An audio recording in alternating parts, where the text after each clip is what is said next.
Vítam vás na výstave Sapere Ode – Odvážiť sa vedieť v Stredoslovenskej galérii v Pretóriu v Banskej Bystrici.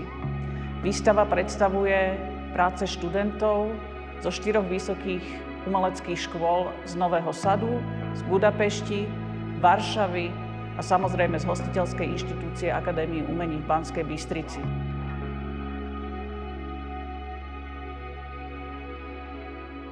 Volám sa Alžbeta Hrnčiarová a moja séria obrazov sa nazýva Odvrátená strana dňa.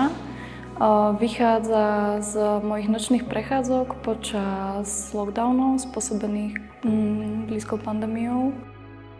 Je to vlastne zachytávanie sídliska, kde bývam, kde som sa narodila, teda priestoru, ktorý dlhodobo poznám.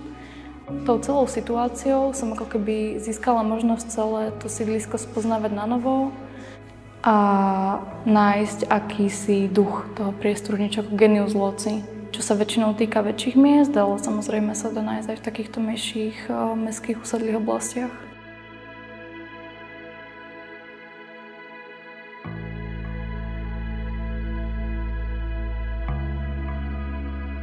Volám sa David Batora. Názov tej práce je Labyrint. Je to teda 6 plátien, ktoré sú vyskladané v jednom celku.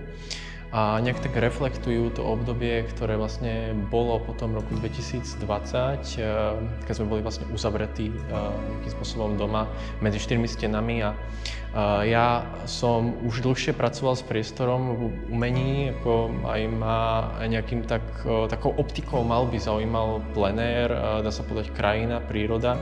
A zrazu vlastne táto možnosť bola odstrihnutá. Tak som vlastne nejakým spôsobom siahol do nejakej alternatívy a tou alternatívou bola nejaká abstraktná krajina mysle, ktorá vlastne sa nejakým spôsobom konštruovala na základe tých prežitých skutočností ešte spred pandémie. Takže ono to bolo zase také snívanie toho vlastne sveta, ktorý je okolo a ktorý je pred nami uzavretý. Na tých plátnach sa vyskytujú aj prírodné, aj teda ľudské formy, keďže ja pochádzam z Hornej Nitry, to je taký región, ktorý je vlastne ako zaťažený baníckou činnosťou a tá banícka činnosť, ktorá už trvala vyše 100 rokov, vlastne časom končí a tí ľudia po sebe nechávajú tie bane, nechávajú po sebe tie stavby a oni sú vlastne v prírode roztrúsené, čiže to bol len taký ten zdrojový bod pre tú ikonografiu, ktorú používam v tej práci. Dá sa povedať, že vlastne vidíte tam tie prírodné formy, tie ľudské formy, ktoré sa kombinujú, nadpájajú a ono to vlastne prepojení s tou pandémiou, keď tá naša spoločnosť prechádzala takým tým menším kolapsom, môžeme povedať, ma to tak zasiahlo, že vlastne, že čo tu po nás ostane, keby tá reálne civilizácia skolabovala, že proste, že tie ruiny, ktoré sa iba tak vyskytujú v tej prírode, boli také ako veľmi podnetné pre mňa a dali mi to ako nejakým spôsobom inšpirovali ma pre veľkú časť tej vizuálnej kompozície toho diela Labyrint.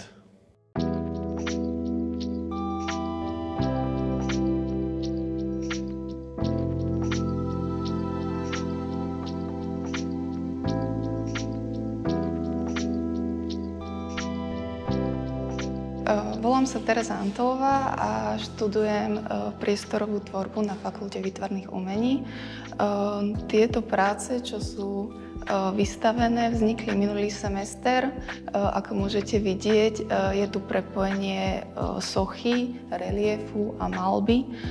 V mojich prácach skúmam spojenie človeka so zemou, s matériou, z ktorej sa všetci rodíme a aj zanikáme.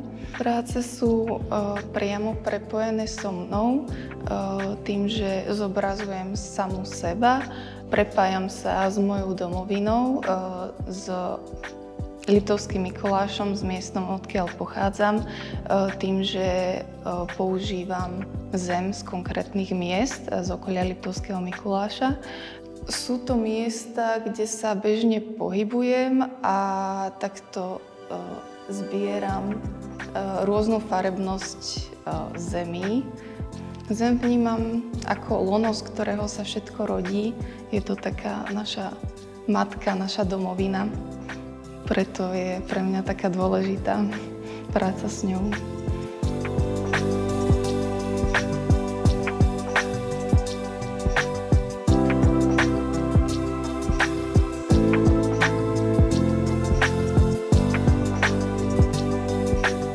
Volám sa Jakub Mlinarčík a moja práca sa volá Vzor rozdelenia. Vzor rozdelenia je sériou portrétov, psychologických portrétov, kedy som mapoval rozdelenia osobností bežných ľudí. To znamená, že som sa s nimi stretával, viedol som s nimi rozhovory, ktoré som si nahrával na video a z toho som vyberal vlastne tie predlohy a skladal takéto pohybové portréty. Má to participatívny podtón. Používal som vlastne takú paletu farieb, fixnú paletu farieb, vďaka ktorej som sa učil vlastne vzťahy farieb, to, ako to bude fungovať na obraze. A túto paletu mi vlastne zadávali tí modely, tie osoby, s ktorými som sa stretával. A vlastne oni si vyberali farby, ktoré im najviac sedeli k im pocitom, keď reagovali na moje otázky. A je to vlastne 5 farieb a z týchto 5 farieb vznikol taký kód osobnosti, ktorý sa stal aj názvami samotných diel. Mojím cieľom bolo aj nejak zobraziť pohyb, ktorý mám veľmi rád a vlastne inšpiruje ma v mojej tvorbe a rozpohybovať tie portréty, aby sa to nestalo tak staticky klasické, ako je to zvykom možno, a vytvoriť niečo dynamické a zároveň použiť aj materiál, ktorý bežne nepoužívam. Použil som vlastne zozbierané látky, posteľné plachty, ktoré majú niektoré 70 rokov, 100 rokov, že to je ako komplexné dielo, zošívané a vlastne tam aj vznikla tá kombinácia toho rozdelenia, kedy je to rozdelené na väčšinou 3 časti. Jedna časť je skoro realistická alebo vlastne koloristická viac, jedna je surová a jedna je kresebná. Portrétov vzniklo viac. No tu som použil, alebo teda kurátorka si vybrala 6 kusov. Sú tam 2 menšie diela, ktoré vlastne začali celú tú sériu a vznikli za možno 1-2 večery, kedy som si sadol a namaloval som si niečo a zadalo to celý vizuál tej série. Čiže ten taký fragmentovaný, taký pohyblivý. A vlastne sa to odvtedy stalo aj nejakým môjim vizuálnym jazykom, ktorý používam.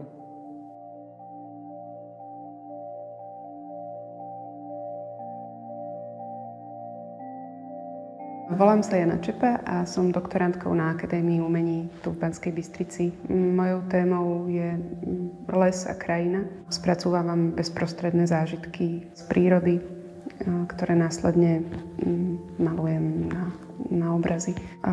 Väčšinou pracujem formou prechádzok po krajine a následne na to v ateliéri malujem tieto vnemy. Niekedy chodím s plátnom rovno do krajiny a malujem priamo v krajine. V mojich obrazoch sú viditeľné zmeny počasia a poveternostných podmienok. Rada spracovávam zimnú krajinu a zasnežené povrchy, čo krajina dostáva úplný iný rozmer. Je ako keby odhmotnená a má úplne iný charakter, ako napríklad jesenná krajina, kedy tie listy zase dodávajú iný podnet k spracovaniu. A v mojej práci odkazujem na to, aké dôležité je možno akési stíšenie sa a vnímanie krajiny, ktorou človek prechádza. A aký vnem to v nás zanecháva. Chcela by som upriamiť pozornosť na to, aká príroda je pre nás dôležitá.